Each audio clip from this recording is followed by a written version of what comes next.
Good evening, everyone, and welcome to Anomalous Realities. I am your host, Lanita Elder, and with me tonight, as always, is my co-host, Wingman.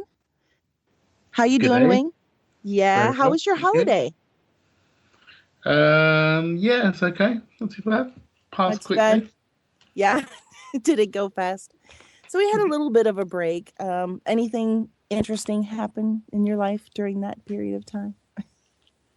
Um, no, it's quite a difficult time for me because I don't really have contact with my family, so Oh, yeah, it's always a bit kind of I kind of end up reflecting during that period and yeah. wondering, and but Well, other than that, it was all right. it can be a time period where you can do some soul expansion, to say. And of course, with us in our studio is Patrick, our producer. Patrick, how are you doing? Hiya, Nita. I'm fine, thank you. Uh, So everybody enjoyed their little break. It was very interesting here. We had a lot of flooding over the holidays. We sure. got a whole Hmm. bunch of rain, and it seems like the weather kind of went crazy everywhere during the last part of December, early part of January here. Did you guys have any weird, crazy weather?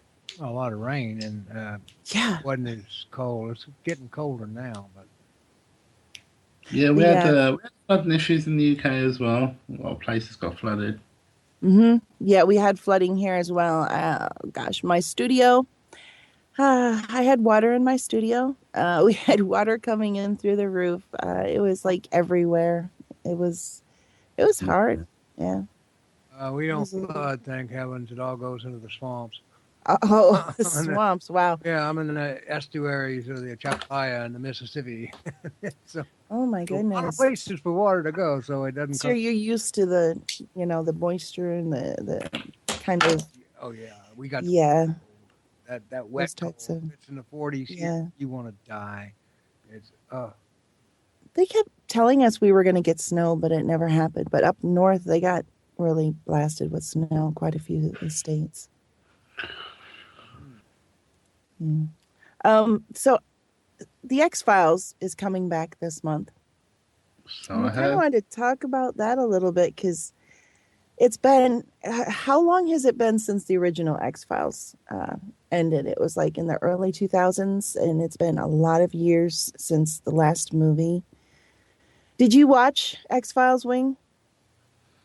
As much as possible. I think I probably have seen every episode at least twice, and I think I mentioned this on a previous episode, but the very first episode of the X Files when it aired, the pilot episode, I watched that night, right? And here's the weird thing that happened with this episode.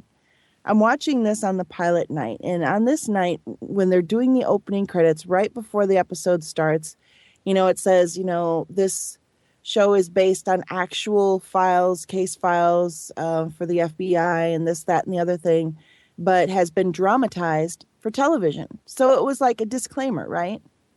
Hmm. Never, ever again after the pilot episode do you ever see that disclaimer.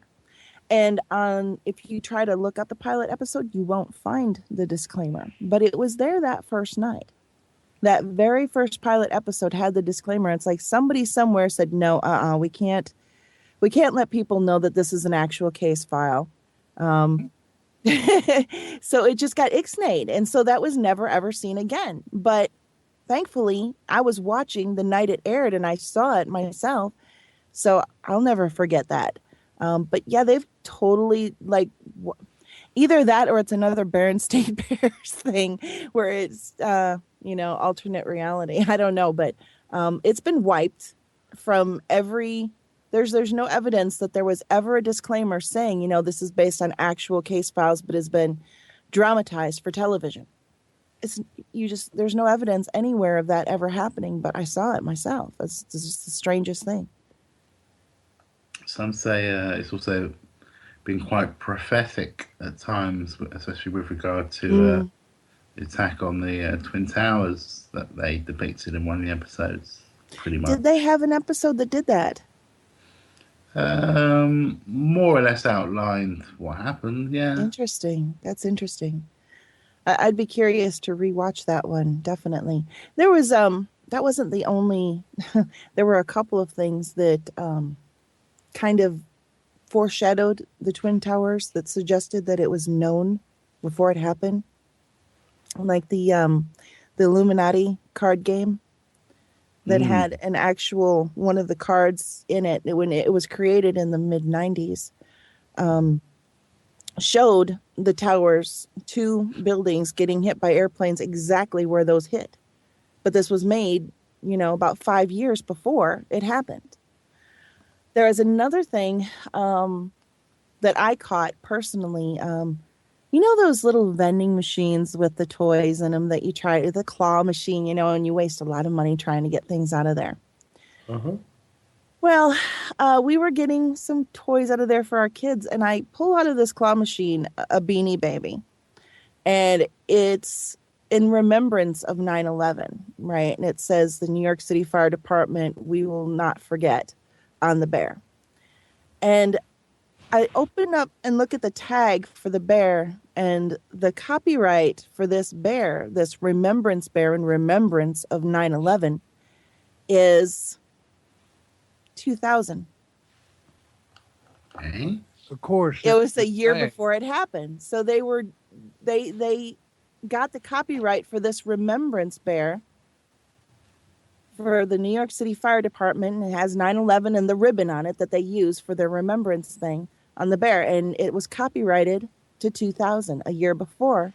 Is the copyright was the patent was given to them a year before the event happened. What can I answer? That is weird. I have a question. Yeah. The tag, was it separate from the ribbon whereon that 9/11 remembrance was written? It was on the animal itself, the bear. Okay, so what they will say to explain it away is They'll try to say that they patented just the bear itself without right, anything on it. exactly. Yeah, I know that's what they'll try to say. And they were blank, and so anyone Hmm. can print anything later. I just okay, that's all I want to say. Yeah, I knew that'd be their cover story, but I found it extremely, extremely strange when I looked at that. And, it was just kind of one of those things where I was just kind of looking and I was like, that's weird, you know? And there's also you got the Simpsons depiction of the towers and the money being waved next to Yes. 9/11. Yep. You got the Back to the Future and in the car park and the Twin Peaks and the sign changes and in fact the whole the Back to the Future analogy is quite interesting as well. But Hmm. I can't remember exactly how they depict it, but it's the same in that as well. Seems to be foreknowledge of some sort. I was actually looking, there's an article about parallel universes, and it was talking about how the deja vu phenomenon, is possibly, they're thinking that it's connected to parallel universes. This might make sense on why there were so many hints towards it. Perhaps it wasn't, I'm sure it was somewhat pre-planned. Okay, if this was like, a secretive group that did it, I could see kind of how things might have leaked to suggest it.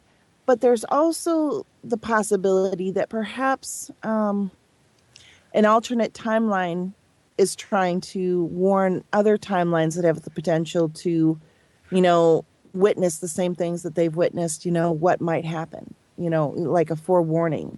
It's like we've seen this, or perhaps even, who knows, time travel. Yeah, it's strange thing to well, it's a difficult thing, should I say, to try and verify. It's Hmm. one of those things, so I guess it has to remain in the category of theory still. But I think I've mentioned this before. I myself have memories of what seems to be a different timeline in Yeah, which the same thing happened. So, right. but the same thing happened, although different things happened to me. the event that was 9/11 also happened on that timeline. So it's strange. It is. There was, I mentioned the author that I've spoke to before, the Bob Mayer. He does the Atlantis series, and let's see what other series does he do. He does the Area 51 series, and then on the Area 51 series, he's got the new like sub series called Night Stalkers, and the Night Stalkers series kind of goes on a sort of time cop type of premise in that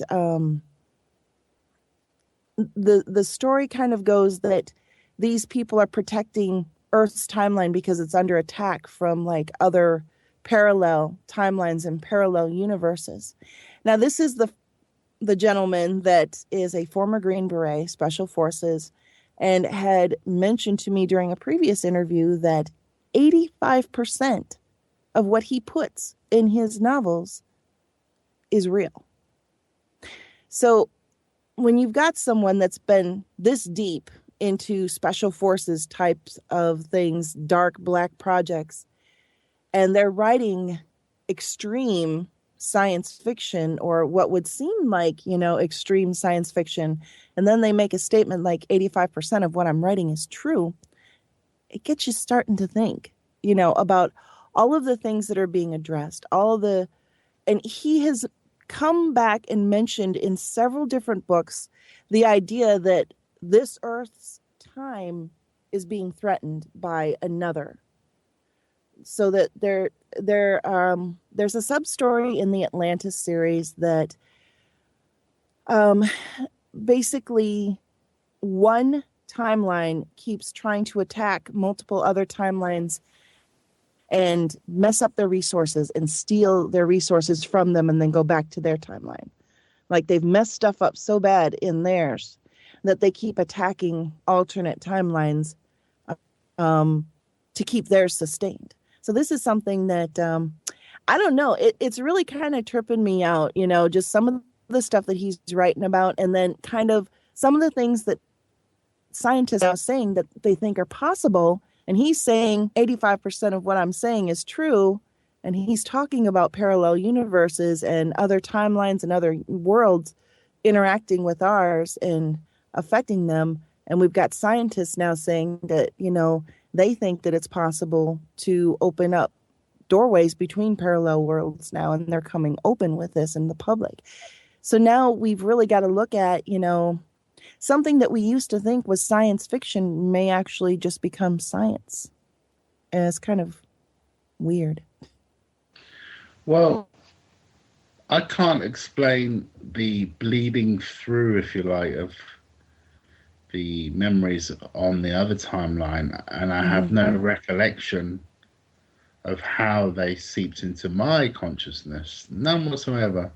Yet they're there, very clear as well. And so, the time is a very fickle, strange, kind of nice, kind of strange thing. And there are other things that I've had to consider with regards to time. When I was a child, I had the privilege of going forward in time through an out-of-body experience. And, again, this made me question how Reality. was it possible to go forward in time Mm-hmm. when effectively that hadn't happened yet. Now that's something that, especially as a child, that's something that really blows one's mind, Mm-hmm. and is confusing to say the least, and as for an explanation, it's very strange, if not impossible, to come up with one Well, that that's because has, they keep us in that logical. mindset that time is linear, and that's kind of the way we accept it. So it's hard for us to really understand things that go against that, because what we're being told, is the reality of the laws isn't probably really the reality of the laws that, govern the nature of the universe. And so, because they don't really know everything, you know, I actually Mm. had a similar experience. I talked about that on episode 2, which you were not here about for, but oh, hi, Oh, hi, Noe. Nor- Hey, can you guys hear me? Let me adjust my. Yes, Yeah. Okay, hey, belated Merry Christmas, Happy New Year. I know I've yes, spoken to Patrick and Wingman came on my show, thank you. But Lanita, I haven't spoken to you since I think before the holiday. I remember just before yes, Christmas, you were totally swamped with family. You were busy, so and much yeah, so. how did it go? How did your holidays go? Oh, really, really wonderful. It was nice. I had all the kids and the grandkids at home and everything, and everybody was there for Christmas. So it was very nice. It was very low key. I mean, we don't go really commercial, Neither did a I. whole Yeah, lot. Yeah. right, Christmas is about being together, and beyond that, it's mostly for the kids. It's for the right, grandbabies, right. and the twins because they're still teenagers. But Wow. Yeah, I didn't mean to interrupt your you guys are on a really amazing parallel universe topic, but then after that I wanted to share something with you. But go ahead, you guys. You were on a roll. well, real quick, I was just going to mention to Wing because Wing had mentioned going forward in time. Um, Mhm. Back in, I think it was show number 2. It was October. Actually, it was on my birthday. My mom was on the show with me, and we were talking about various experiences because my life has just been kind of a string of unusual experiences, and that's part of being a shaman. And I didn't know that when I was growing up. Well, half the time I didn't even know that the things that happened to me weren't normal. But one of those weird things was that I had a dream when I was about 4 years old that basically I saw my whole life, right? I dreamed my whole life. And the dream ended with me on my deathbed, surrounded, by all the people that loved me, all my kids, my grandkids, and everything. And then I closed my eyes as this elderly lady, and I woke up and I was 4 years old again. And I had a sort of a disassociation almost as a child because my mind still believed I was the old woman that I was in the dream that I had just woken Oh up from. wow. Wow. Yeah. See. So Yeah. Well, I yeah, we look in could the mirror and I see this child and I'm like, what? mhm. And it took me a while to get used to the idea that I was a 4-year-old child. Yeah, Yeah. I mean, I guess when we have dreams, all of us we can uh do that. That's like a unique thing that, I've you never know, had it happen we can do that. since. Okay. Hmm. I've not had that happen since. It was just the one time, but yeah, I guess that, is somewhat similar to what he said. He had the out of body experience and he went into the future. For me, that was going into the future, but it was through dream. So, yeah. But Wow. was it definitely your current family? Yeah. Yeah, it was this timeline. So I know how I'm going to die. I'm going to die in a bed. So at least I know that when I go, it's not going to be horrible. I'm going to be comfortable. So that's comforting to know. See, I had And I'm, something similar.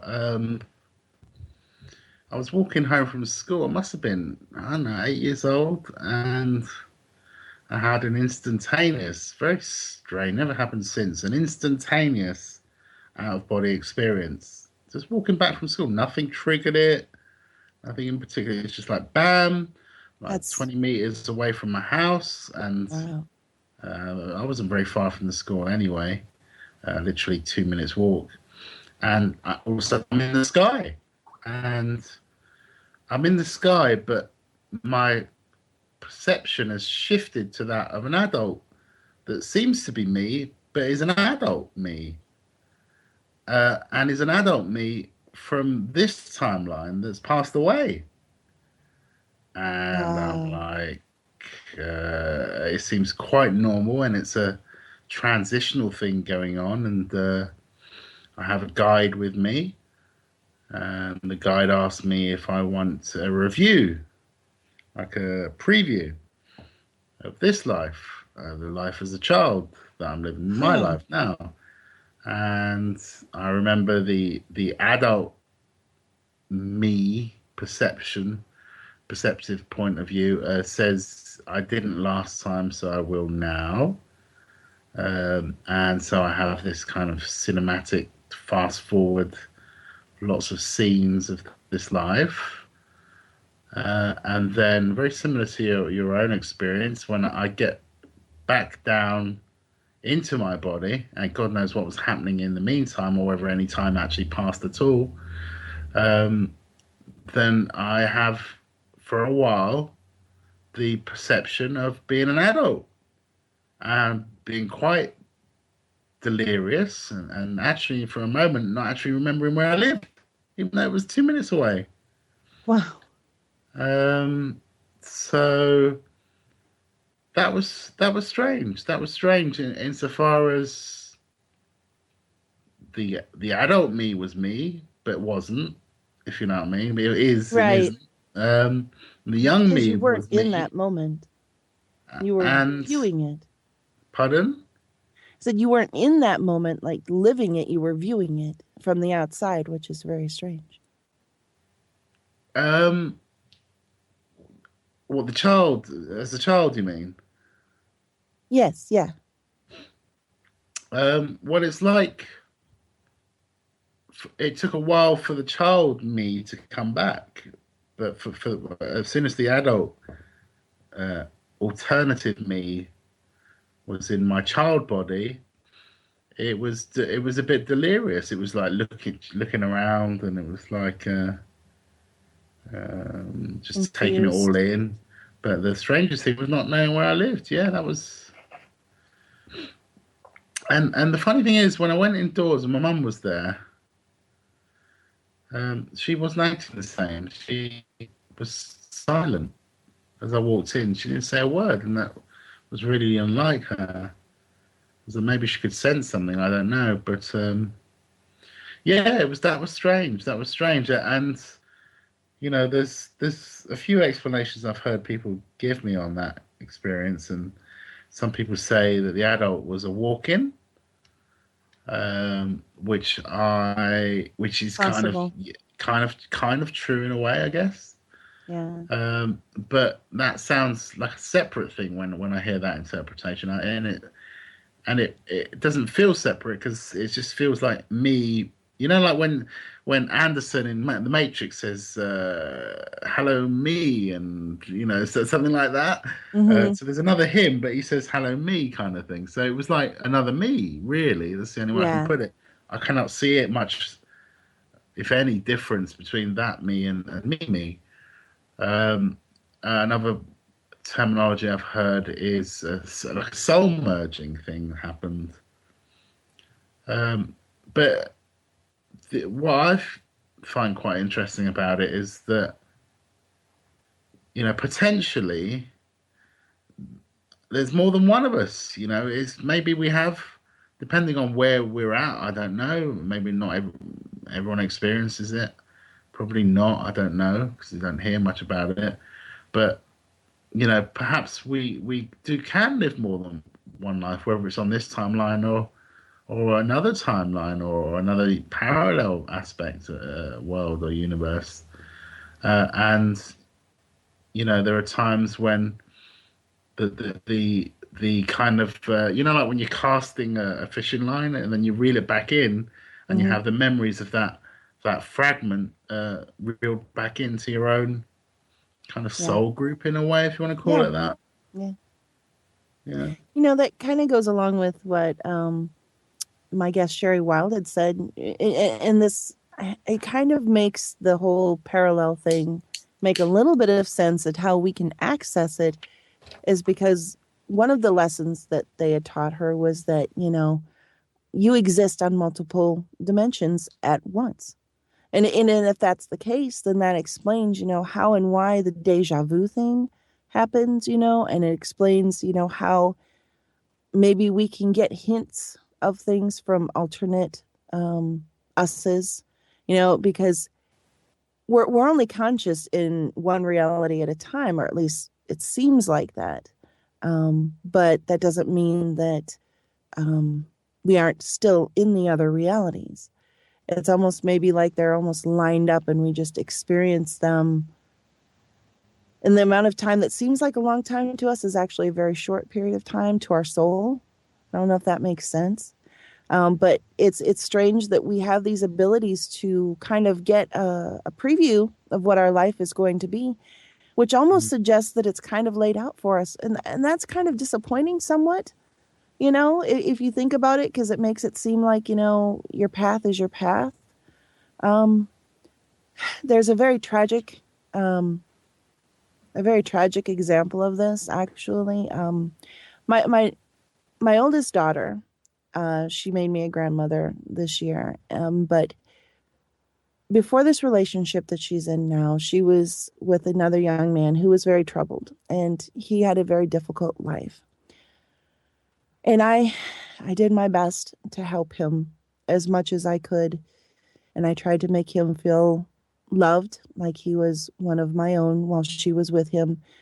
But he always somehow knew, and he knew this from a young age, that he would not live for very long. He was going to die young. And he had always told my daughter that he would die in a car accident. And I don't know why he was so set, in the belief that it was going to happen and that he wasn't even going to reach 30. He didn't even think he'd reach 25, but he seemed to know it somehow. And he had had various paranormal activities when he was young as well.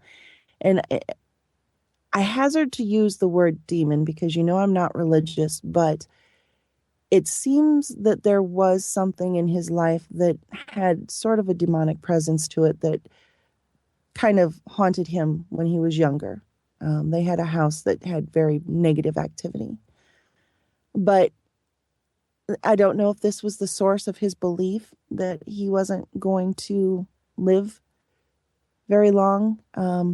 This young man is 22 years old, but he passed away on Monday. And we just found out about it last night, and we were informed that he passed away in the early hours of Monday in a car accident. His car, and he had just gotten this car 2 days previously. And he had told my daughter that he said, when I get my life together and things are really going well for me and everything's straightened, he says, that's when it's going to happen. Wow. And he had just gotten this brand new car. It was the first nice car he'd ever owned. 2 days later, it's wrapped around a tree. And it's been hard for all of us, but just it's been hitting me hard thinking about how he knew all of these things about how he was going to pass and how he knew he wasn't going to make it. And 22 is so young, so young. And he had a very hard life. He had a lot of things to overcome, and he had finally started to overcome it. And then just boom, taken away, just like that. Patrick asks if they determined the cause of the accident. We're still waiting to find out about that, And it's a situation where, we don't even know how much contact we should have with the family because there's a lot of drug and alcohol abuse in that family, and it's just trouble, He was trying to get away from that, and he was successful with it until, he passed. I have a feeling about this, if you know what I'm saying.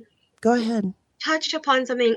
Maybe I'm wrong, but I'm feeling when people, regardless of age, but we're talking in this case about a younger person, for example. Yeah.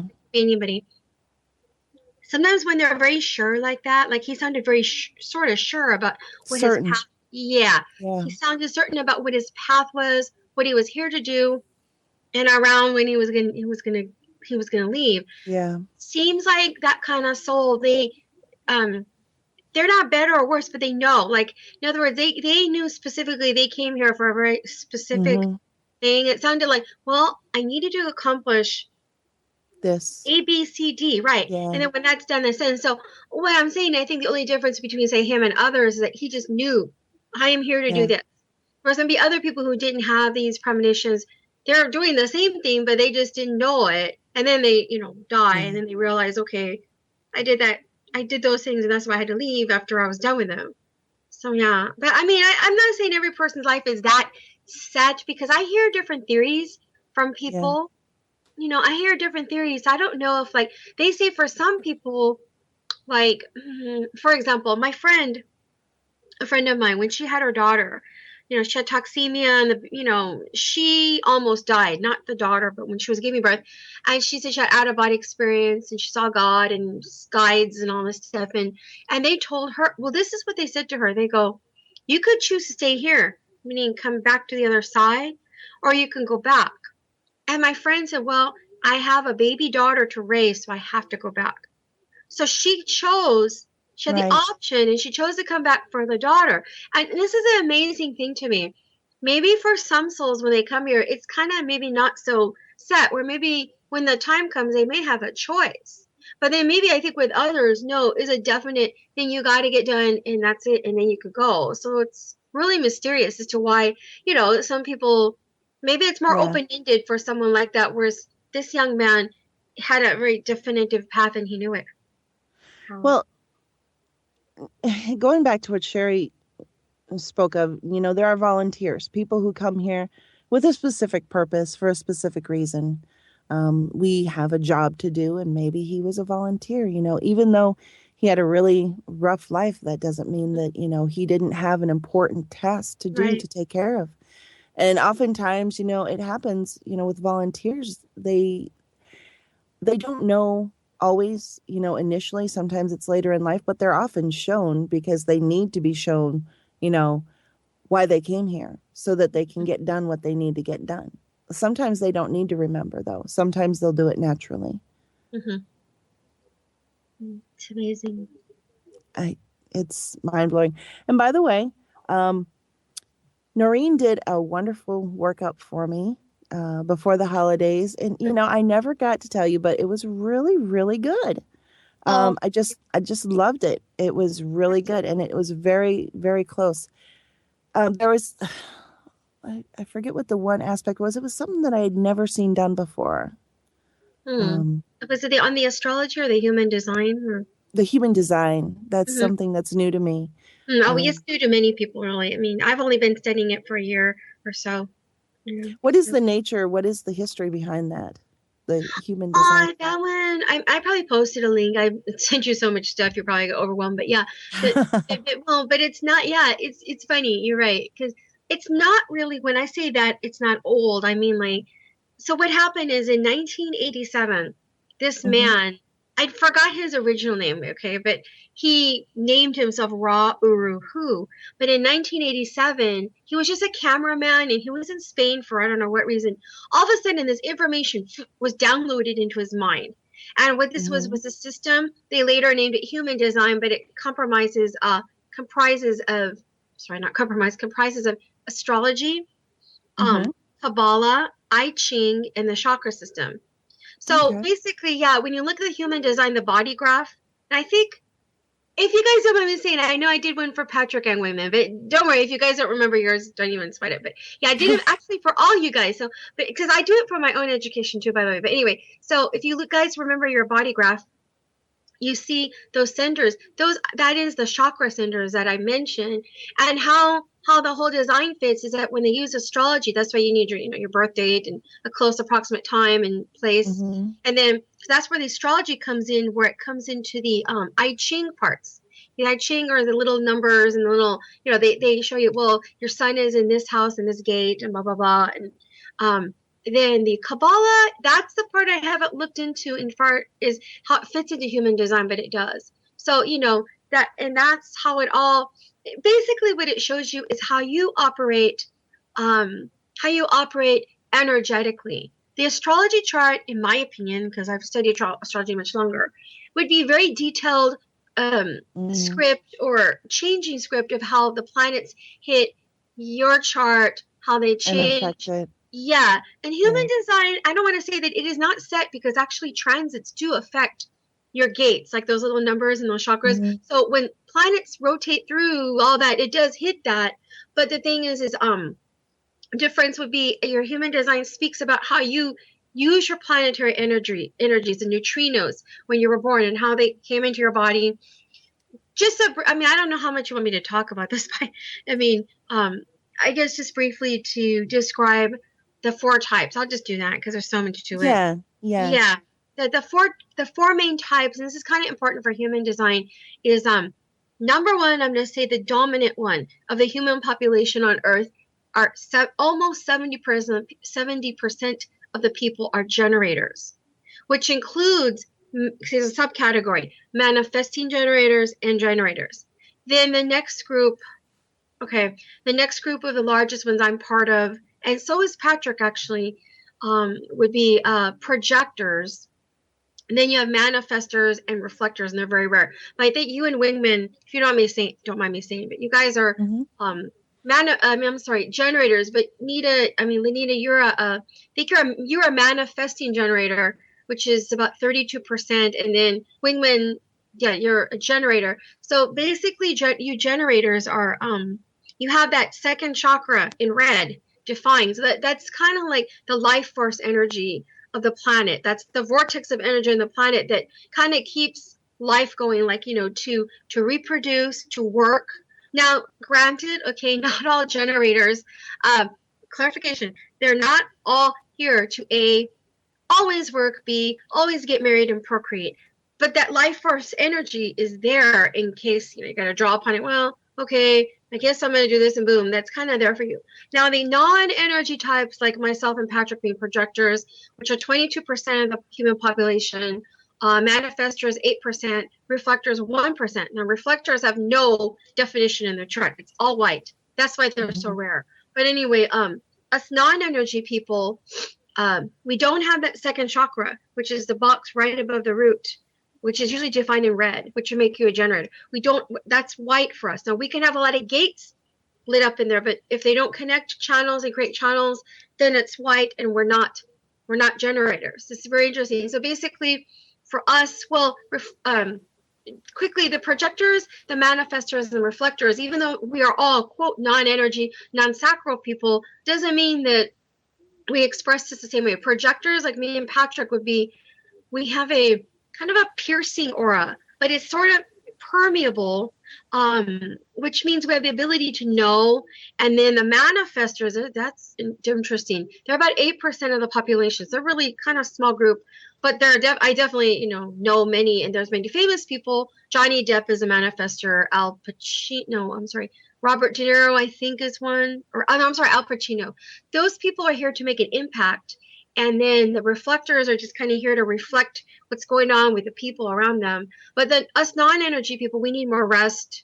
They say, yeah, I would guess so, because Mm. unless we have a motors defined, like I have 2 motors defined in my chart. The more motors you define, motors be sacral, root, the heart, and the solar plexus. And I have the root and the solar plexus defined. So yeah, I have 2 motors defined. But anyway, for being non-energy, the more motors you have defined, maybe you have more energy. But we don't have the sacral defined. So for us, that's very key. We need a lot of rest, because we're not sacral beings, and you generators are the people that can just draw energy when you really need it. So it's kind of an interesting dynamic. But I want to stop there because otherwise I'll just keep going. So you got your No, basic types. that was fascinating, and I can certainly attest to being a generator, and Yeah.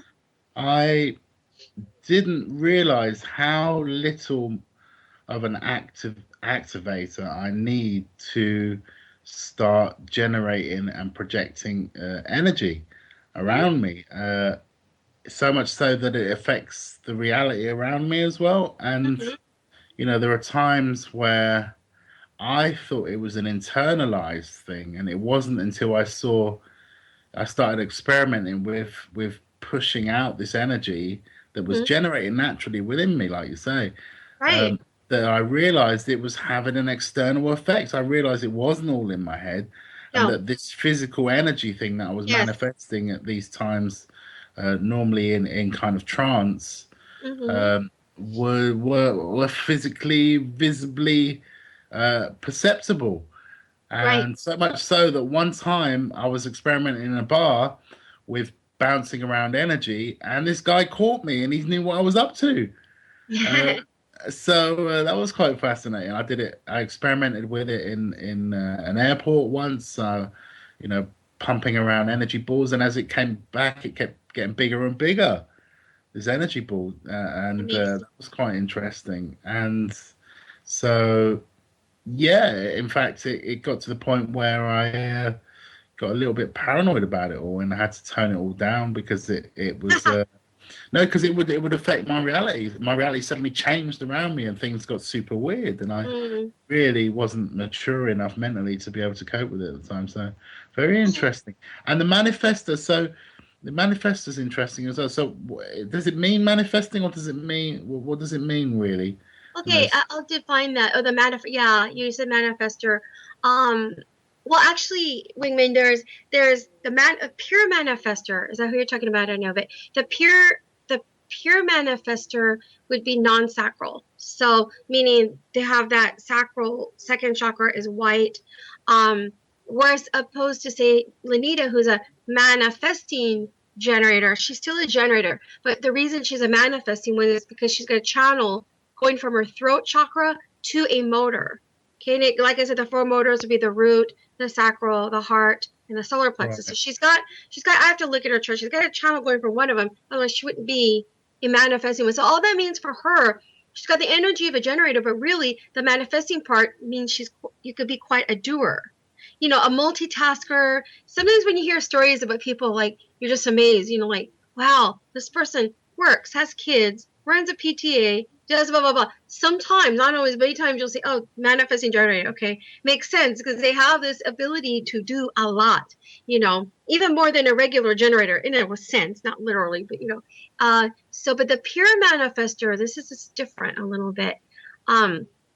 The pure, okay, yeah, the pure manifester is slightly different because of the fact that they have the energy to manifest. That's why they're anything with manifest, you know what that means, okay? So they have a channel going from their throat to a motor, but it's not the sacral. See, so what happens is that they got this impetus to initiate. They could just boom, inform, take action, initiate. Okay, the manifester is traditionally the top person of the pyramid. In other words, they were the royalty, the emperors, the rulers, and even in modern day, you can kind of translate it over to whatever top head cheese you want to think of, because those were the people that made big projects. I'm going to build a castle. Boom. Okay, I'm going to do this, and this, that. So they want to make an impact. But here's the key. Guess what? They don't have a defined sacral. So and please understand, audience, this is not a So, negative. what do you mean by sacral, Noreen? The second chakra in human design, the sacral, like I told you, it rules. Let me get physically, because there's physical applications to these chakras. It rules the reproductive system. In the rulership sense, again, like I say, this means the ability to procreate is life force. Doesn't mean you guys are all meant to have children. Please, you know, this is a misunderstanding that people have, but it just represents that. You know, you could be a homosexual that doesn't want children. You could be infertile. You know, it doesn't matter if you're a generator. You still have that second chakra in your DNA or in your, I don't know, in your makeup. But we all have those chakras. Oh, I mean, you know, good thing, yes, we do. We do. But I got to clarify something. You brought up something really important, Lanita. I want to say something about us, like me. Patrick, I hope you don't mind me using me and you as an example. Us non-sacral people, okay? Us projectors, manifestors, and reflectors. It is not that we don't have energy, but mind you, the second chakra, we just do the energy that is in that second chakra for us would not be as consistent, because you have to realize when you look at a chart, a human design chart, when you see the colored chakras, what that means is consistent energy. Meaning you get up in the morning, it's there. You go to bed, you get up, it's there again. Areas that are white for any of those chakras, even if I am stressing the sacral, okay, but you look at the other areas, the ajna, the throat, the spleen. If those are empty and white, then that just means inconsistent energy. Is that more clear maybe what that means?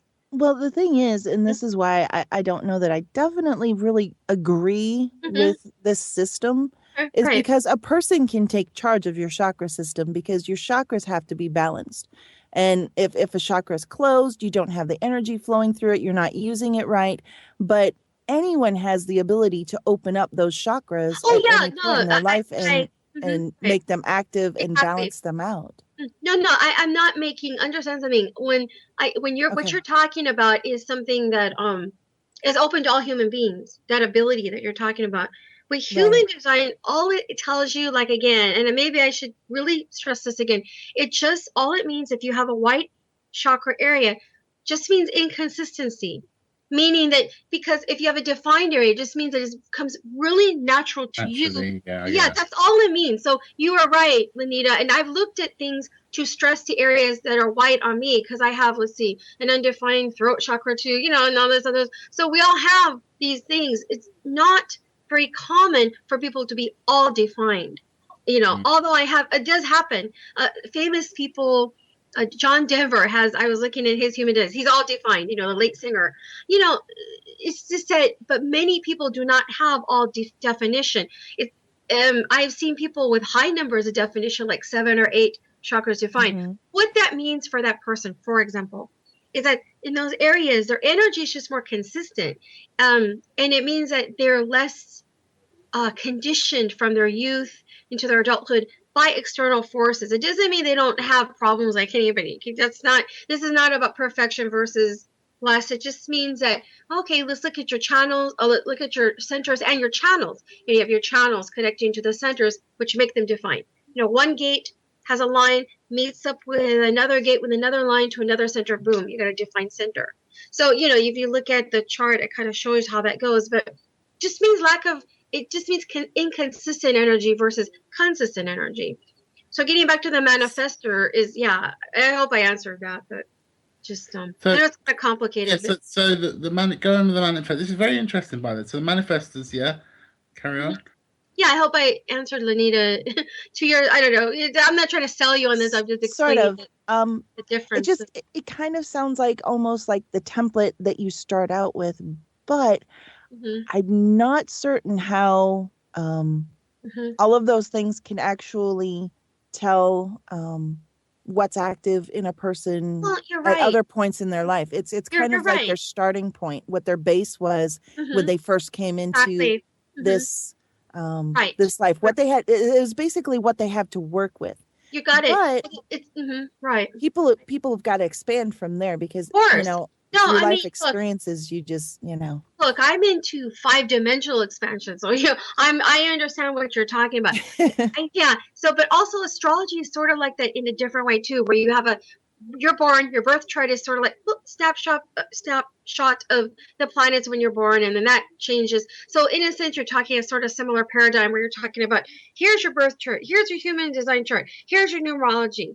They're all they are is just kind of explains. Oh, okay, I kind of see that. But you're right. It doesn't mean you cannot change it. Doesn't mean there's no free will, or it doesn't mean that you can't even ascend to different dimensions. So I look, believe me, when I look at these I hate to use the word limitations, but when I look at areas like that, and I'm like, dang, I want to move to different dimensions. I just right through, just go right through that, and that's maybe what we're working on here as people.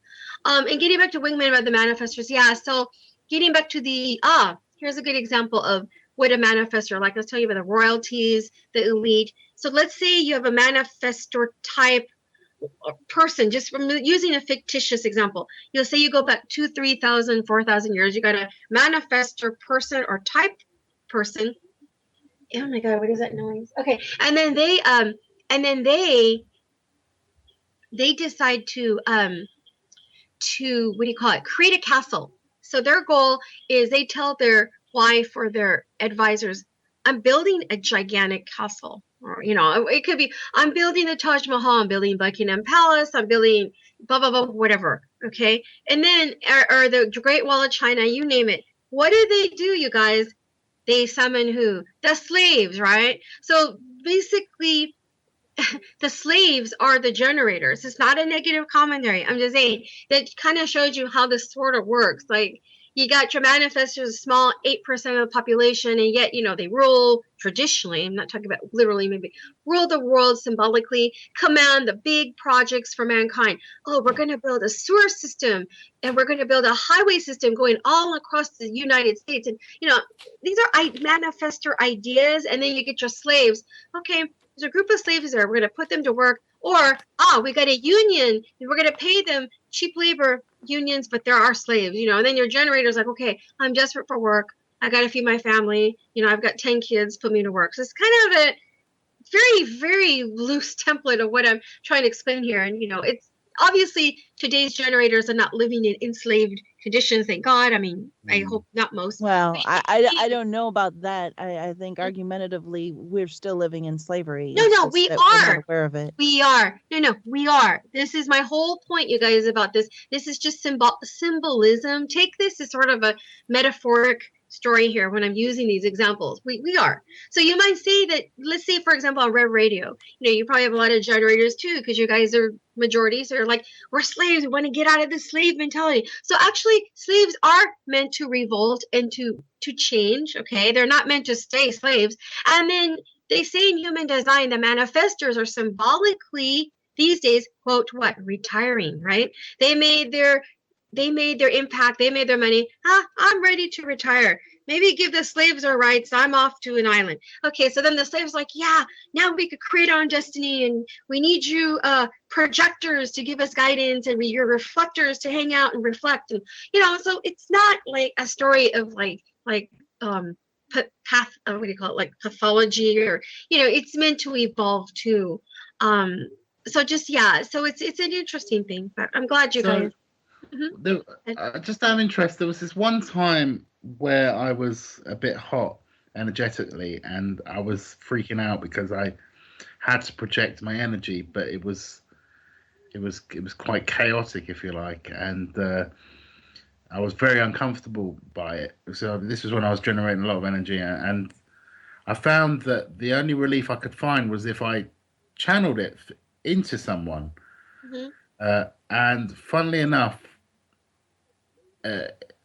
it didn't work with some people, but worked with a couple of other people. No, you just read my mind. I gotta say this. So it wasn't until, and the geometry was important as well. It wasn't until there was a guy and a girl, and I was able to channel it kind of through them. Okay. It's in I guess that kind of triangle shape. And there was flow. It was okay. I wasn't freaking out and not being able to project the energy. But there was another guy who came across my path. This was on a beach type scenario, crowd of us. And actually, incidentally, that was the same time I saw the equivalent, and I was blown away when I first saw this or learned this, of the Phoenix Lights. Well, then that must have been synchronistic. And Wingman, I gotta say this about this. You just been hitting all these things are lighting up with me. It's interesting because you mentioned being a generator and you were trying to generate this love to other people. See, that's an interesting point because the aura of a generator emits, I'm going to have to put some links here for this. But anyway, the aura of a generator emits heat or kind of like a pulsating energy, it envelops others with like a kind of warmth. That's why they call it generator, right?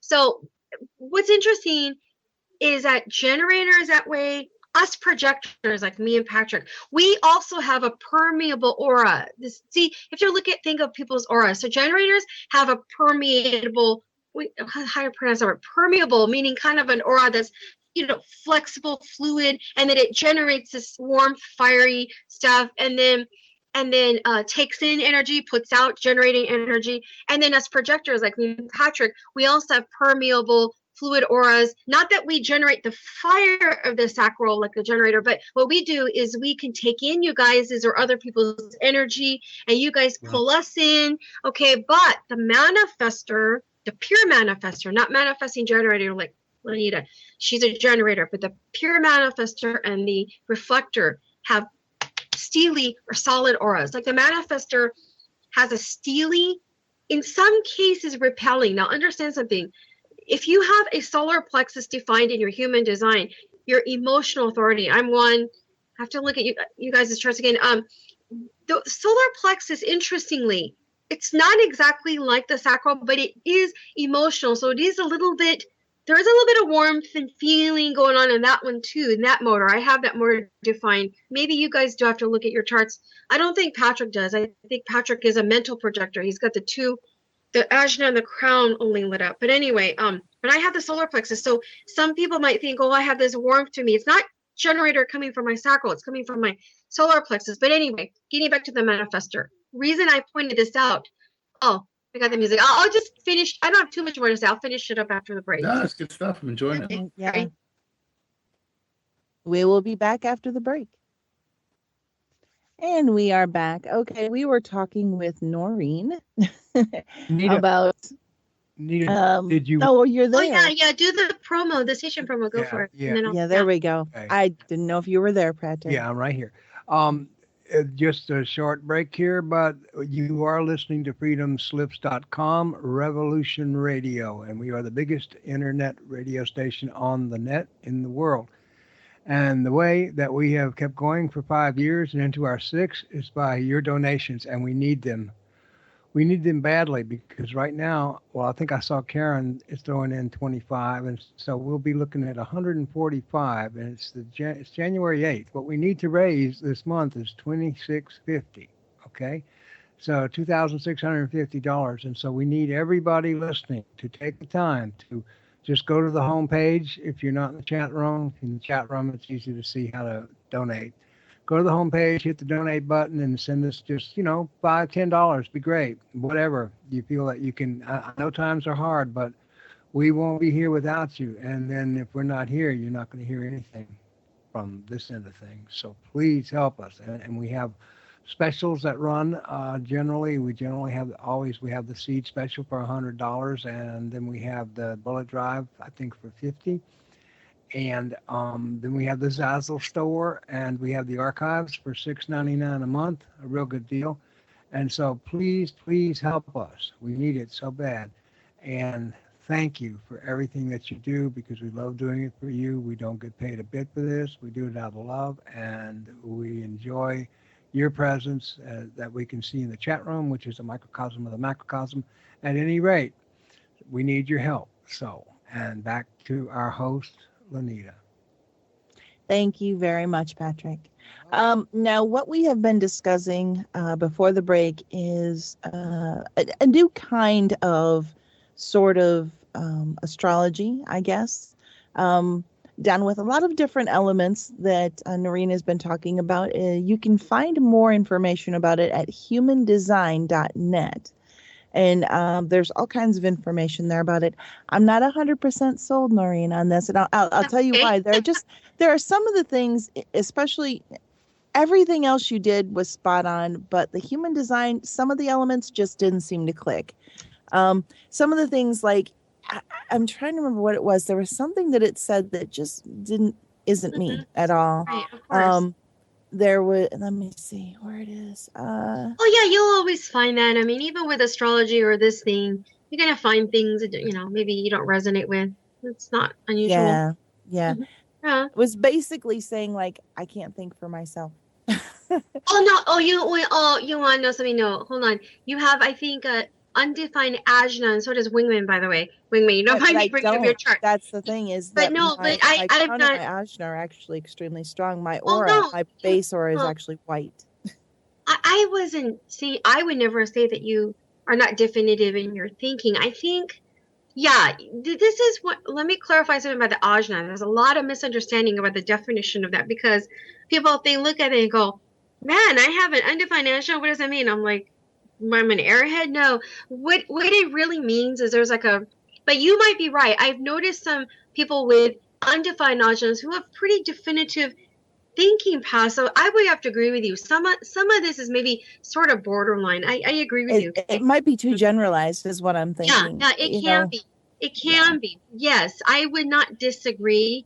But the funny thing is, conversely, even though I've seen people with, undefined ajnas and they have very definitive ways of thinking like yourself, then I have actually, whatever, how you want to look at it, encountered friends and people that have it undefined where they kind of fit that, where their thinking is very easily like influenced. But that's that's a sort of a negative connotation to it. I don't want to get into too much positive and negative here, which gotta warn you guys, sometimes if you're going to start researching human design, like anything, okay, like anything, you go on the internet, you're going to see some people that are pretty good at their understanding, their descriptions, and other people, even for myself, I'm going, so, but I would say the ones that I don't agree with are probably in the minority, maybe like, 10, 15% of the experts or writers are not that good on this topic. But then, I'd say over half are pretty good. So if you were to speak to the experts that I say over half are not bad, yeah, they would probably explain, I've only been studying this a year. So, they may be able to explain to you, well, this is why, maybe because you got this gate here. And, and again, when you look at the gates, you see different planets. So maybe in cases of people, who don't have it defined, they have Mercury still lit up there in a gate. Mercury's the planet of thinking, as Patrick knows. So, sometimes you don't even need it defined. You can have a center that has a predominance of a certain planet, and you're going, oh, okay, no, there's a lot of intention and energy there. Doesn't mean, that's my whole point about the consistency and inconsistency of a defined or non-defined center. Again, it kind of comes back sort of to that. But getting back to Wingman, what he was saying about the manifestors and stuff and the auras, and this is what's interesting about human design, is I would say about 75% of the people I've encountered, something about them does resonate with this auric thing. Because a manifestor, many manifestors, not all, but many that I've met, pure manifestors, they have an aura that is kind of like, oh gosh, it's going to sound really negative. They have a strong aura, but it's sort of like it's like steely. It's like they almost have a protective shield around them, and sort of reflectors are a real minority. But both these kinds have almost like a shell is an aura. Whereas generators and as projectors, we're more fluid and permeable. Our auras are not like shells. They're not hard. They're more like permeable. So when you encounter a manifestor, especially if they're non-emotional authority, okay, like the non-solar plexus manifestors, they can be a little bit, come off slightly cold, like you're going, what is this about this person? It's like the opposite of an empath. If you've got that shield there, you can't feel the emotions from other people. Yeah, although although it's not that literal, it's more like their own aura. Kind of like they could be empaths, but they don't express that in their energetic field in the same way. It doesn't mean that they can't be psychic. They could be very psychic, very empathic, but their own auras, you see what I'm saying, are kind of how they personally express their aura and what's around them is just slightly different. So they might have a steely aura. You can see the description. Some say they might even have a repelling aura, because that steely kind of like it's kind of hard in their aura sometimes to get into them, or for them to get into others. So this is where this is why you'll read about manifestors feeling lonely and rejected, because their auras are kind of like stand apart, like kind of the lone wolf standing apart with that protective shield, that steely boom boom boom. You try to get into them and boom, you hit upon the steel. Unless their emotional solar plexus defined, then that gives them a little bit of that emotional outreach. Now the reflector is interesting because they're less than 1% of the population. I know I'm talking faster, but try to get some of the basics here out. The reflector, I know when I do that I kind of ramble quick, but the reflector, they're not repelling because they're not the manifestor where they have that intent in their own.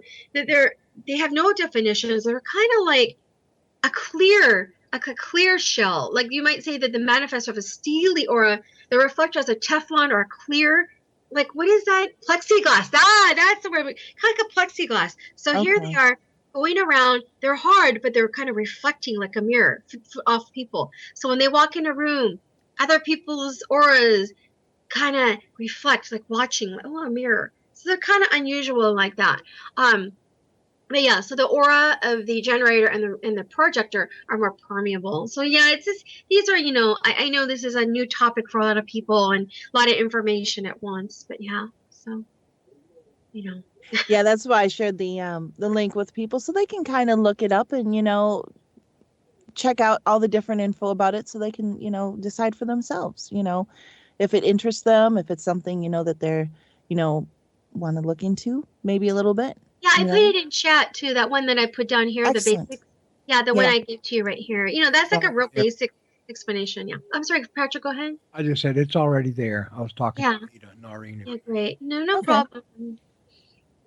Yeah. Yeah, no, Actually, I enjoyed that. And it was, like I said on that occasion that I mentioned, it was interesting from a personal experience how when one particular individual came across my path, the energy flow didn't work, and yet with these other two individuals, it worked. So and so and it makes sense what you're saying. Of course, people will be able to work on those aspects Sure. Of course. in their lifetime, but as a general conceptual framework, then what you say would make sense. Well, certainly to myself, and I think it's quite interesting.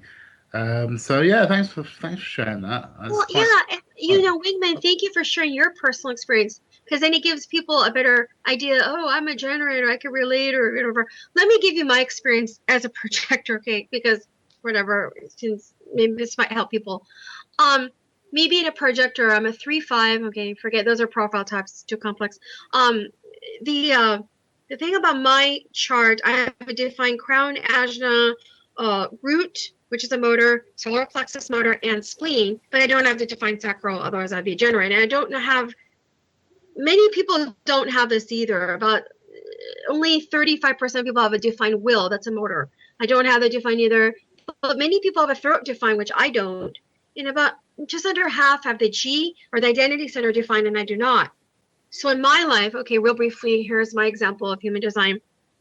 So for me, it's easy for me to access definitive thinking. I get inspiration from my crown, which I can release to other people.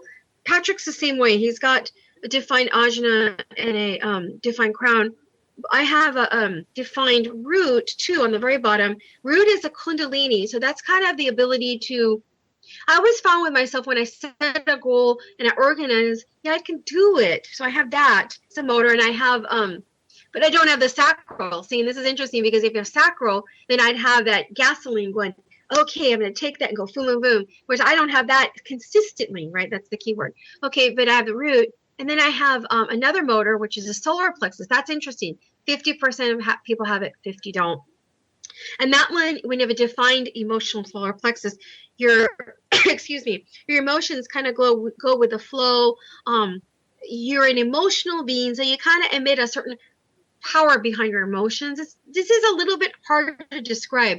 And they say humanity is also progressing more towards the solar plexus as well, ironically, okay? That's what they say. Then I have a defined spleen. The spleen represents the ability to feel good in the body and have an awareness to survival. If you don't have it defined, sometimes what happens is that you could feel like you are addicted to people that are wrong for you, or addicted to maybe drugs or the wrong food, because you need that kind of like reassurance. The root can kind of, an undefined root might make you feel kind of like, you don't feel grounded, so there's all these meanings. But yeah, so that's just my experience with life. Like I can see how my definition, I have it there to rely on, but the areas that I don't have, that I described to you, like I'll give you a brief example. I don't have a defined throat chakra, and neither do Patrick, your chart, I know, and neither do you, Wingman. Lanita, you do, because to be a manifesting generator, you have to have a defined throat, or to be a manifester. That's just part of the design for manifesting, is to have a defined throat chakra. So, Lanita, for example, you're on a call here with the four of us. You're the only one, as I see your chart, with a defined throat. So when you speak, okay, you have a defined way of speaking. Your speaking style, for example, may not fluctuate greatly, okay? Whereas myself, because I know human design, I have an undefined throat. I hear myself speaking because other human design people will tell me this, and I'm like, as I was learning, I'm like, oh, okay, I see what you mean. When I speak, sometimes my voice can fluctuate really high or low, or maybe I can come off soft or really strong, and I'm going, oh, okay, I get it, because it's not defined. So I don't have a defined way of speaking. So it's just a pure, and I don't have a defined chi or self-center, which means my identity is fluid. I don't have a defined identity.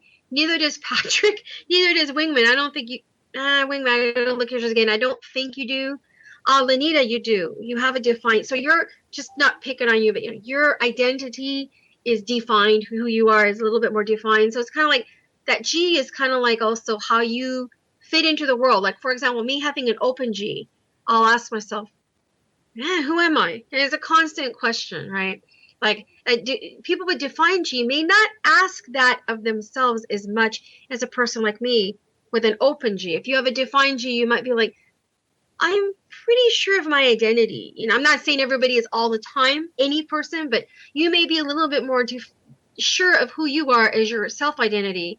Whereas me, having it opens, I've often asked myself, who am I? Who am I? So it's kind of typical of an open G, but hey, you guys, these are just really, please understand, these are very generic examples I'm giving. Okay, No, not they could. definitives. They could. It makes sense, though. It All does right. make sense. Yeah.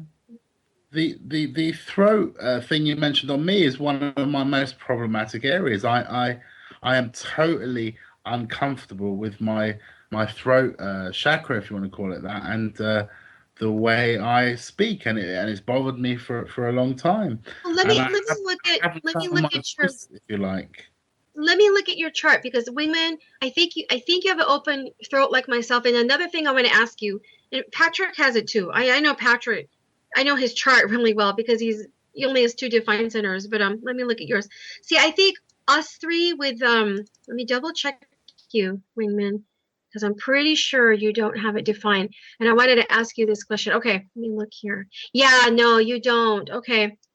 Thing I want to say about this, see, for us here on the call that do not have, for example, oh, and you don't have, you got 3 people on here without defined throat, defined G. Okay, but you have a defined will center, Wingman. Oh, okay, Wingman, you have, just having a look.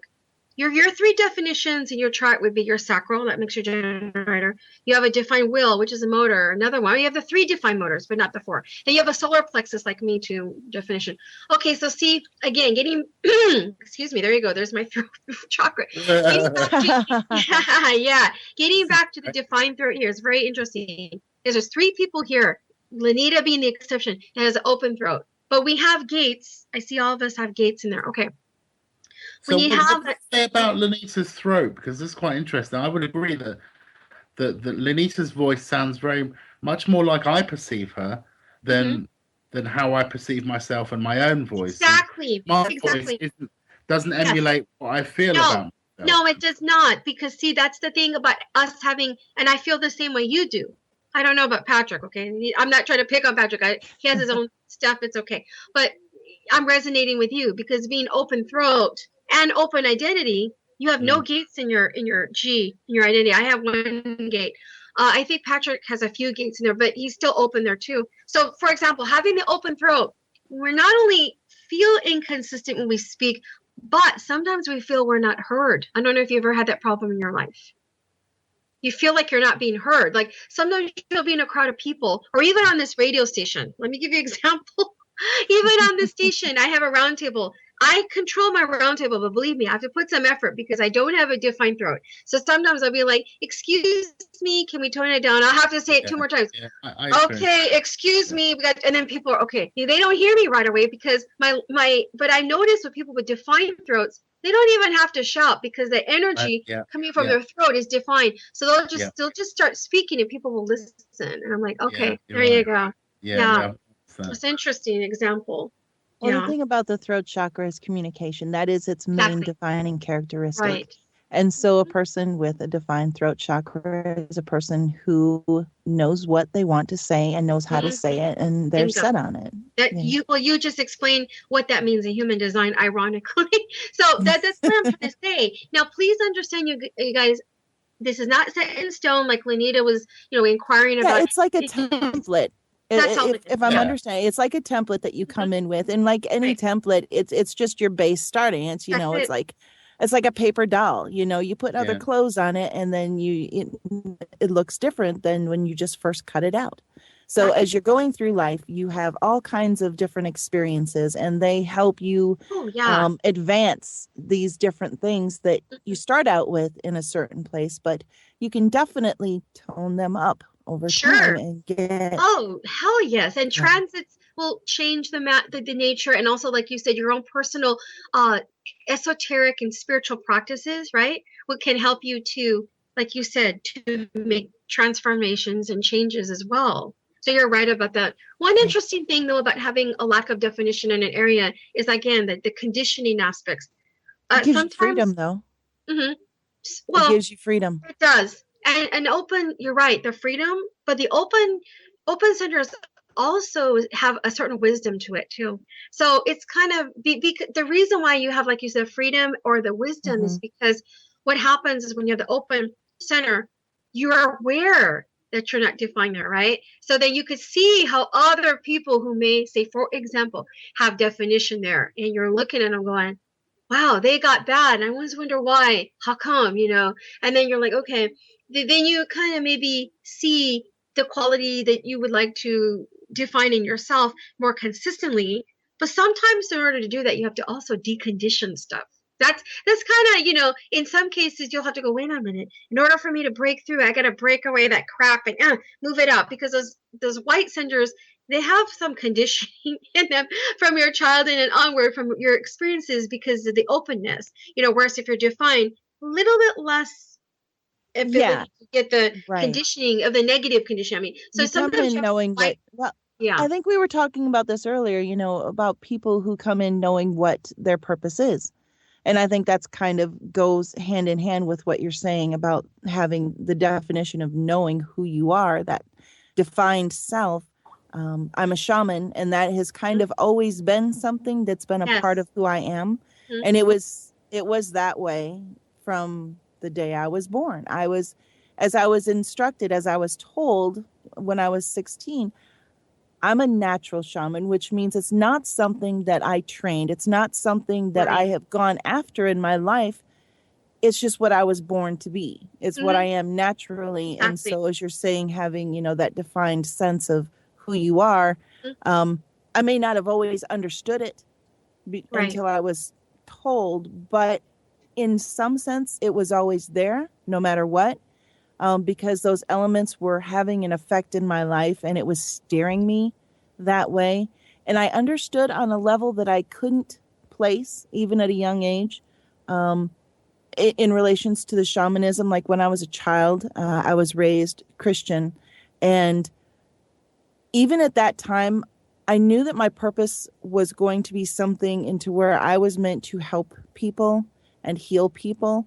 As a child, I thought missionary was what it should be, because at that point in time, from what I understood of the world, what I was meant to do, that was the job that you do. That was the title that is given to people who help. As I got older and I understood more, I understood that I was just kind of only understanding based on what I knew, because I didn't know what a shaman was at the time. Right. Speaking of shaman, really quick, there's another host on this station named Barbara Lindsay, and she lives in France now. And I got a chance to meet her. She used to live here in California, and I wanted to do this on air before she left. She got rid of a lot of stuff on her estate. I need to pause you. Hold on one second. Hold on. Go ahead. All right. And during that, going back to the missionary thing, I was probably about 5 years old, and we had a vacation Bible school, and we were hosting it at my house for some reason. And it was one of those things where I don't even know why, but my mom had asked me to pray over the lunch, and I literally stepped into the shoes of, I guess, a minister, and literally looked up as I'm at the end of this prayer for our lunch and says, and if there's anyone who hasn't accepted Jesus into your heart, please raise your hand. And my mom started cracking up. But it was kind of another one of those things that was just indicative of my feeling that I was meant to be in a position where I helped people, and that's something I always knew I was supposed to do. And when I was a teenager and I found out I was a shaman, I didn't even then know what a shaman was. And I wasn't interested yet. I got to, I have a family situation going on here, and I really wanted to do this before, and I'm going to have to leave this call and maybe join in at the end. I don't know. But this drum I picked up from Barbara Lindsay, she worked with American Indians a lot. And I have this, I don't know if you can hear it. This is a buckskin. Yeah, we Oh. can hear it. I know Patrick Wow. knows all about this, but Lenita never heard. She never heard my drum that I got That's from Barbara. I nice. just have to That share is it with her. amazing. Yeah, and I'll share it with you more next time. But I think Okay. I'm gonna just let you guys go for now. Okay. If I'm able to come back towards the end here, I may. But for We'll now, I'm welcome just you gonna back. hang up because I gotta Okay. tell me things. So okay, I'll see you guys maybe hopefully in a little bit, if not next week. Okay. Okay. Brilliant. Thanks, It was Noreen. nice having you. Yeah. I hope Okay. everything works out for you. Thank you, you guys. Bye bye. All right. Bye-bye, hon. I like the sound of that. What was that? A buckskin, as you call it? I'm wondering if that was actually, it might have been a shamanic drum. I'm sure if she's a shaman, that may have been a shamanic drum that she had. She's Sounds a interesting. medium. She's a psychic. I prefer to call her a psychic. Okay, so she's probably one that's studying to walk a natural path. What she's been doing, she's my age almost. She's a year younger Uh-huh. than I am, and she's been doing psychic work for 35 years or so. Oh, wow. Okay. She's pretty good. I've Yeah. get some amazing hits just right out of the blue on the air. You know what's funny is my first fiance, and this was back around the time when I found out I was a shaman. It was a couple of years later. That didn't work out, but years later we reconnect, and he's a medium. And he talks about, when we first got back, he talked about how he used to see, a woman with me all the time behind me. And I just thought it was so strange because here we had connected when we were young, and neither one of us were ready, either one at the time, for the roles that we were in. And then as we come back and we're both on these spiritual paths, he's a medium and I'm a shaman. And it just seemed so strange. And one of those things that I've noticed, and I think we've mentioned it before, but people with similar paths or people who are meant to kind of be a lesson in other people's lives are drawn together naturally through the universe to help people progress in different parts of their lives. It's like a magnetism between people of like souls. And sometimes they're different souls, but they're meant to experience the other soul in order to progress their own soul. And it's an interesting thing, like Wingman. I mean, how random was it? We were brought together not just one place, but two separate places, and then a third actually later on. So how many times could our paths cross, right? We were meant to be friends in this life. There's no doubt in my mind that Wingman was meant to be my wingman here as he is today. Because we have crossed paths more times. It's just than you can call coincidence, and under multiple names, right, Wing? Yeah, it is quite fascinating. And what you said about was it your ex-partner, what you were just talking about? Yeah, my Um, ex-fiance. Two of my best mates, and I don't know why this happened, but two of my best mates at school, one of them, because I looked them up recently, one of them is now into what's that, mass aromatherapies and all that kind of Oh stuff, yeah, okay. using essential oils and massage. Essential oils and aromatherapy. Yeah, that's And the wonderful. other one is a psychic medium. Isn't that wild? I know. It's such a small world, but I think there is a mutual growing process that's happening. And even if we don't know it at the time, when our paths are intertwining with people, there's kind of like an effect that we have, in each other's lives that's like a mutual growth that's happening. And we may not even be aware of it at the time when it happens. But the effects, they're far reaching. And I think it's absolutely fascinating. Absolutely fascinating. I can't really count the number of people that that have crossed in paths in my life. And there were times I felt, gosh, we're so different, and I'm like, is this friendship, really for my highest good? Should I remain, or is it pulling my energy down?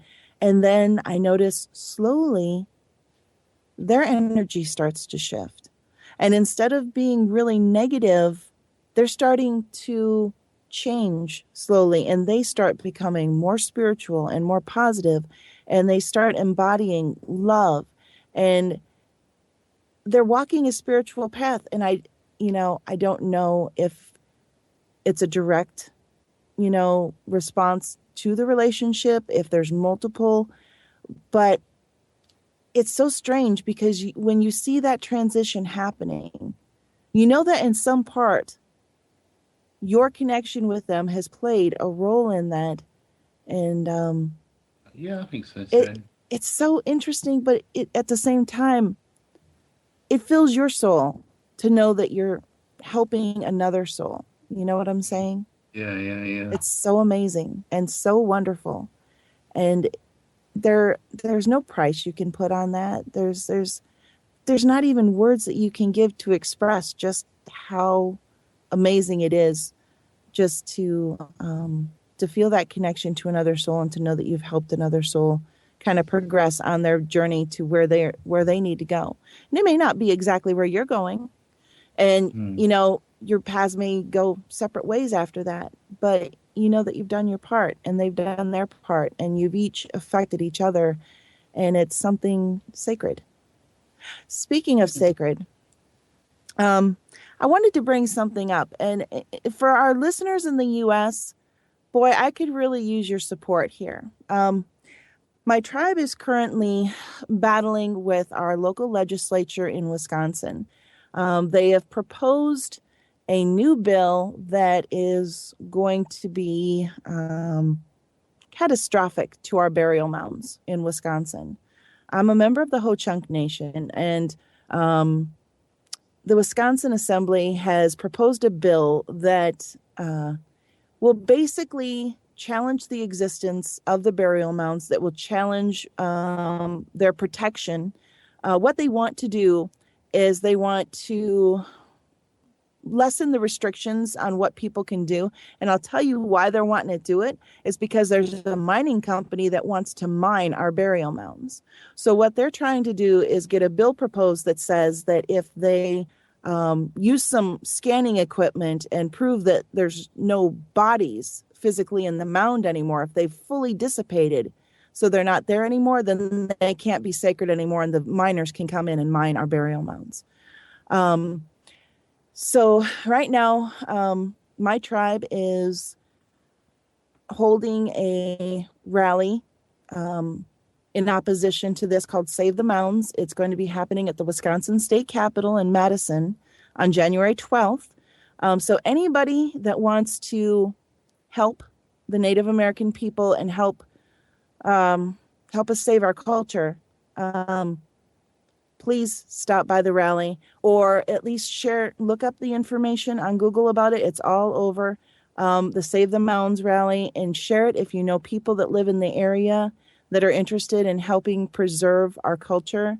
It would be greatly, greatly appreciated, because what they're trying to do right now is just, it's Wrong. it's like It's it's wrong. like saying that if all the bodies in Arlington Cemetery had fully decomposed, that they should allow people to start mining Arlington Cemetery, and it doesn't mean anything. It's basically the same thing.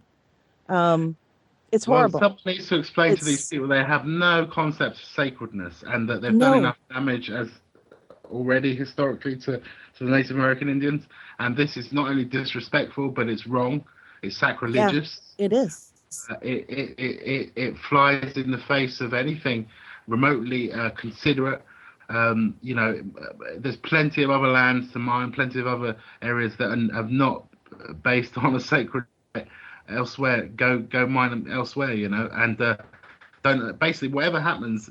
They should not be allowed to mine there whatsoever, even if they're granted legally. Don't allow it to happen. Have a turn. Do whatever you've No, got to do, and hopefully people will come along and give you some support, because it is wrong. I really, really hope so, because this is just going to be, it's going to be one of those huge blows. Because what if they get this passed here, they're going to start going after burial mounds in other states Yeah, it's going to from set a other precedent, tribes. It's going to and set a you guys precedent. got, make that clear that not to allow such a precedent to be set. It's it, as soon as you something like the disrespect for what is sacred. Now, obviously, the non-sacred doesn't understand what the sacred is, so the Yeah. sacred has to protect that which is sacred, uh, and beliefs are sacred a sacred thing. When you start messing with that, you're going to start creating conflict. Now, like I said, there's plenty of other land elsewhere, and we do need to respect one another's beliefs. We do need to Yeah. respect sacred sites for good reason, and there's a reason these places are sacred, and to disturb them can potentially cause issues elsewhere down the line that non versed individuals would understand. So yeah, I mean, gosh, I can't even believe it's happening. I'm quite disgraced by it, to be honest. Yeah, It's it's disgraceful. it's being taken quite hard by many people in my tribe and by people who care about the members of our tribe and the tribes locally around us. And I think we've got a lot of support from the communities in Wisconsin surrounding us.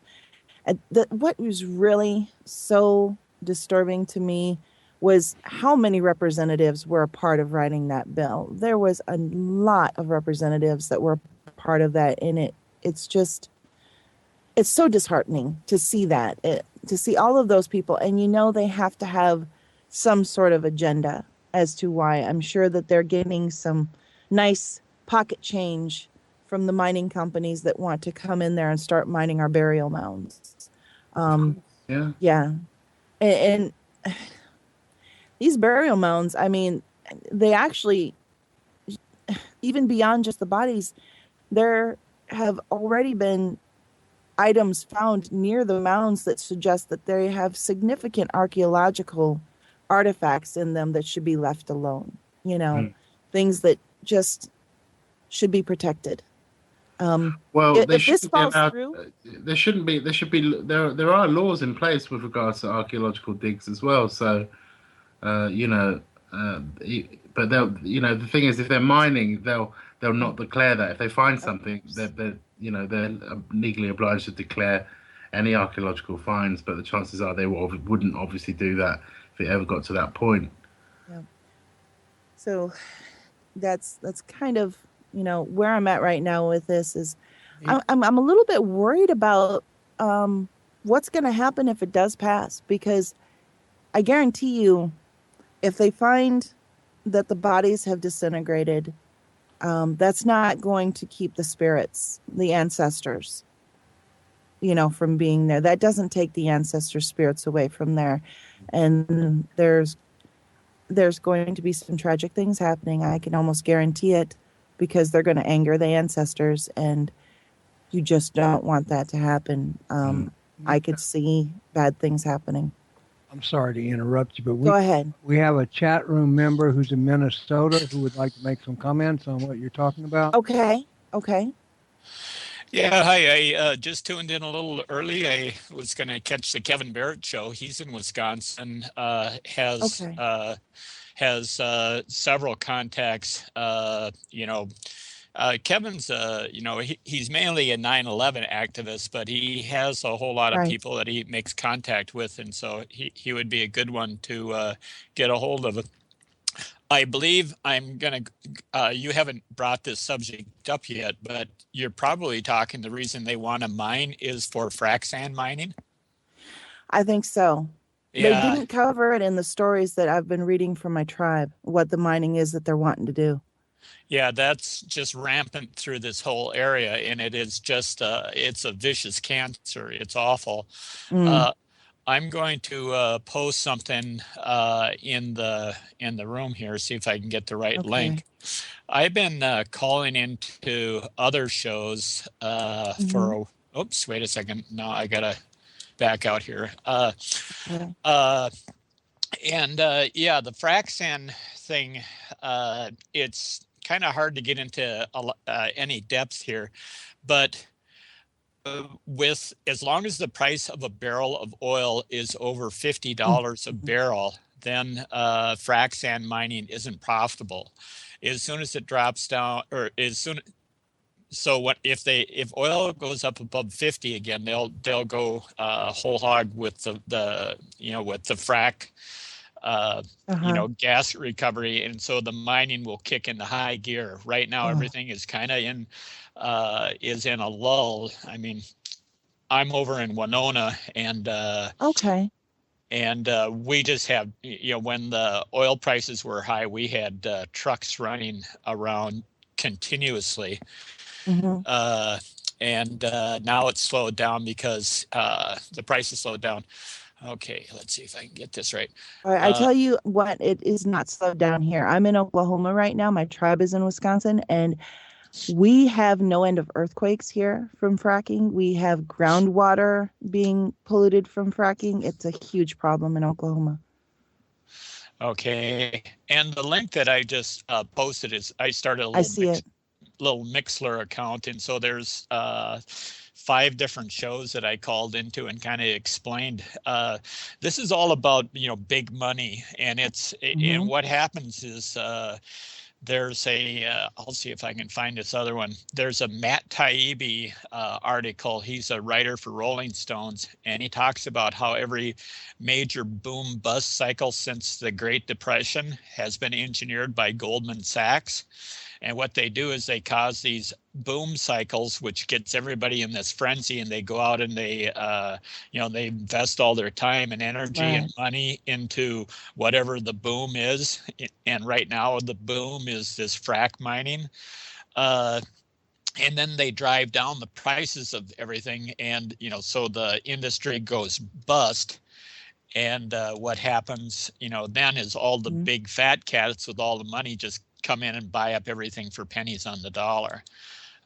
And I'm convinced that that's what's going on. Is that and the bigger issue for me is North Dakota has its own state bank. It operates separate from the Federal Reserve. It's under the Federal Reserve umbrella, but the profits go back to the state instead of going to all the huge banks like Goldman Sachs, Citibanks, Right. Wells Fargo, and their CEOs. Uh, and so it's a much more equitable because it's like It's a Wonderful Life, that Christmas story that they always show with Jimmy Stewart. Right. Mr. Potter's got the big bank, and Jimmy Stewart is running the local savings and loans, and they take care of each other. And that's the way banks should be too, community banks that plow the money back into their local economy. And that's what North Dakota does. And I get to sneaking in the Ellen Brown, who's the author of Web of Debt, uh, uh, was trying to become treasurer of California and get California to adopt that model. And if that had happened, it would have put such a dent in the Federal Reserve that other states like maybe Texas, Oklahoma, some of the eastern Hmm. states that still have drug manufacturing in that. So that still are, the states are still doing well. If they adopted this model, it would kind of hurt the Federal Reserve. And this is a global thing that's happening right now. This is a Right. global I know. consolidation. So I think it's very important. And yeah, I'd like to get people out there, but, realize that it's not just the burial mounds, which is very sacred. We have them here too along the river. Yeah, it's just one thing that they're going after right now. Right, and it's the land, and it's just the sand. And I mean, look at how much sand they have to dredge out of the Mississippi River all the time just to Hmm. keep the channels open. But that's not good enough for them. Of And course plus, not. they shouldn't be. Yeah, they gotta violate virgin, beautiful. We live in a very beautiful area here, this Coulee Oh, region. it is. It's absolutely gorgeous. And I think that's part of why I moved to the area I'm in, because it's the Ozarks. And so it's very similar to that area, and it's beautiful. You can't destroy land like that, but that's what miners don't care. They just don't. They're after profit. And it's not just the miners, it's the big money people that are and Or they they're don't care behind about it. anything. Yeah, I know. uh, I can't seem to spot this link right off the bat about it's called it's Matt Taibbi, The Great American Bubble Machine. And if you did a search on that, I think it would pop up. And I'll probably find it as soon as I stop talking because I'm not a great multitasker. One of these Yeah. days, I'd like to call in and get a reading because I'm at this strange point in my life too. So Oh yeah. I've been listening. I made acquaintance with Noreen here last week, and I was too Hmm. timid to call into her show because Oh goodness. uh, if you get me on certain topics like this one right here, then I Right. will. Then I can kind of shine briefly, but otherwise I stumble and stammer too much. So Yeah, and I don't go into these too often, but this just really kind of hit home because I mean, by and large, anomalous realities really kind of goes into very unusual topics. Topics that you don't find in your average newspaper. We talk about things that are a little bit outside of what most people want to talk about. Fortean? 40. Fortean, yeah. Charles Yeah. Fort. Yep. it's rather interesting. I'm a fourth generation Minnesotan, and my great great grandfather entered through the port of Duluth and married a native woman, and I didn't realize that until about the last 20 years or so, because I don't know. Oh wow. And So yeah, I guess I have some Little Native bit. American blood in me a small bit, yes, but Do you know otherwise what tribe? I don't, and I should try to look That's into that a something, little bit. yeah, that's something you might want to look at and just see. It helps to know your background, a little bit about where you're from, because there's so much that's known about the main, the popular, I guess, different groups that are here. A lot of the immigrants that came over. We have a very, very large amount of Germans in the north, a lot of Norwegians and Irish, a whole lot of Irish.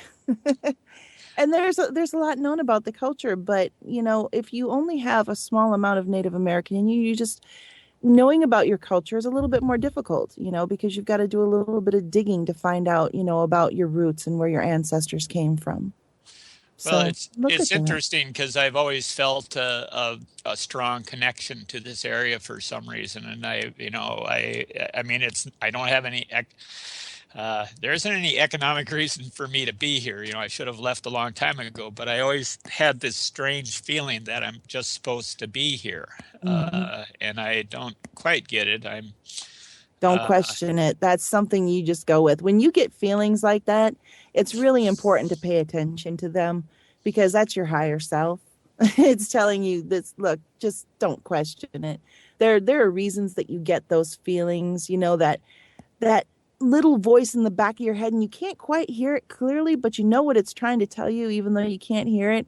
And it's always best to take heed because it knows more than you do. Yeah, and this isn't even the back of my head. This is the center of my chest. I Yeah, mean, there you it's go. coming straight from my heart, There you go. and it's strange because it's something I can't really fight, and other people try to tell me that I should be doing, you're wasting your life. You should be doing these other things, and I just Yeah. I don't know.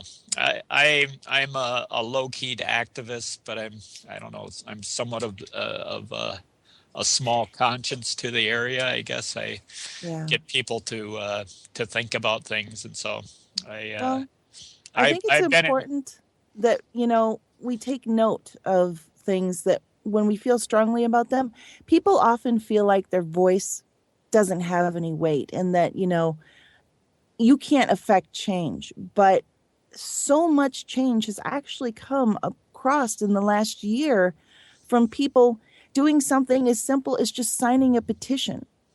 Um, there's several different websites like change.org and Credo. And Credo, for example, they got the Keystone XL pipeline rejected. After 5 years and more than 4 million petition signatures and public comments from different activists, and $2 million donated from different groups, they got the pipeline stopped. It officially got rejected. And it's interesting because there once again, it's the money that's at play, because before all of this fracking took place, Warren Buffett was out buying up as many of the railroad lines as possible, and all that oil's being shipped by railroad. And that's, there's a lot of consideration that possibly that, of course, the petitioners and the people out protesting, they're the ones that push the emotional buttons. But I mean, just for instance, right in our county, somebody on his own land wanted to put up a windmill, and he put up the windmill, and the county made him, take it down. Just a small generation of being a little bit off the grid and self-sufficient. Right. And so he had to fight it for about 3 years, and they finally allowed him to put it up. It wasn't any of the neighbors or anything that wanted him to take it down. It was just it didn't meet code.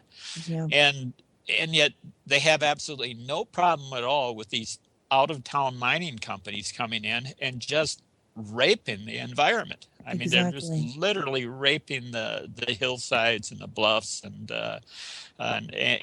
what is it? It's the big money. So it is the big money. That's exactly what it is, and it seems to be all people really care about anymore. At least the people in power, all they care about is the money that's greasing their pockets, and whichever company gives them the most money is the one that they go with. Like I said, there was so many representatives that supported this going in. However, after a lot of backlash publicity, one of them has actually pulled their name from being written on the bill, which I found very interesting, that they no longer wanted to be associated with it.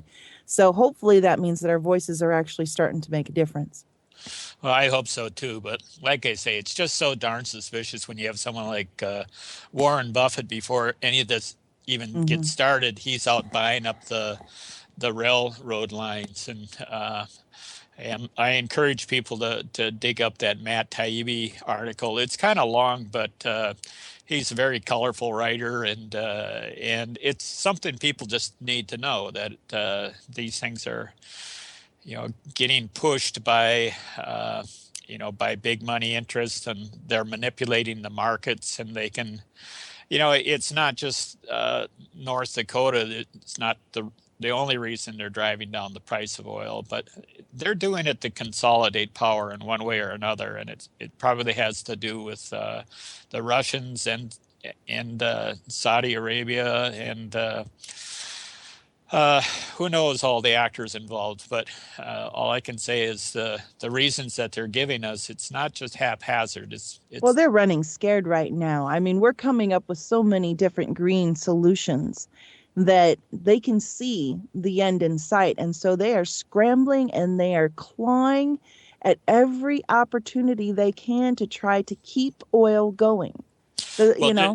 Just think of one of the engineers at AE 9/11 Truth said, with all the money we've spent on these wars, since 9/11, there was enough money spent that we could have put solar panels on every rooftop in America and be a net exporter of energy after all we fulfilled all of our own net energy needs. And that just, we also could have solved hunger and homelessness with all that money. Hunger, it's just like 400. I think Veterans for Peace. They're covered as like $457 billion spent on war. Yeah. 30 billion ends hunger worldwide. 30 billion ends hungered worldwide, and they've spent 457 billion on the wars. It's just crazy. It really is. I mean, and that goes with the homelessness too, because there are more empty houses in this country than there are homeless people. You could more than give each homeless person individually a house and still have empty houses left over. And that's with each individual. That's not even like families, that's like giving each individual in the family their own place. It's crazy. It is crazy. I applaud what has taken place in Iceland, and I wish more and more people would wake up to what happened there. They woke up one morning and all of the banks were shut down. None of their Oh ATM yeah, cards worked. They couldn't use their checks anymore, and it was some hardship for a while. But for a they little while. the government. But notice how that's still not been. What's Go that? ahead, Wayne. Notice how that's still not. Notice how it still hasn't been. It's still mainly alternative media. It hasn't been mentioned in mainstream hardly, and I haven't heard it in mainstream. No, The it's not in precedent the that's been set mainstream at over it. all. They don't Well, want you're people to know that, problems can be solved. So, it's not simply, but it's a much simpler solution than what we're living right now. And that's the thing, is they just don't want people to know that there are solutions. There are real solutions that can work. It's just that it would take, away the power of the elite, basically. And Absolutely. America needs to realize also that what we're seeing is effectively money laundering a lot of the time from public hands into private hands.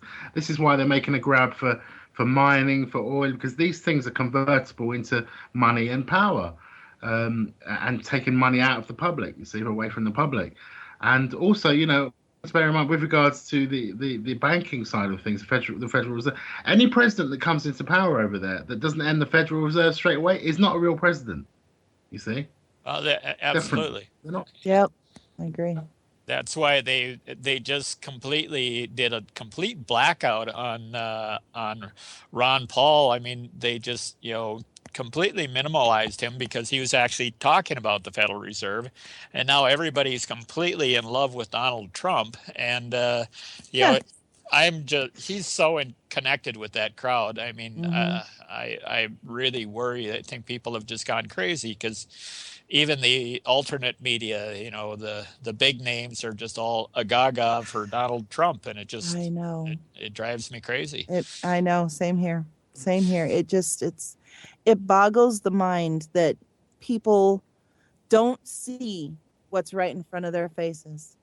Um, all right, guys, that will end the show tonight. If you can, please stop by the Wisconsin State Capitol building on January 12th and support the Save the Mounds.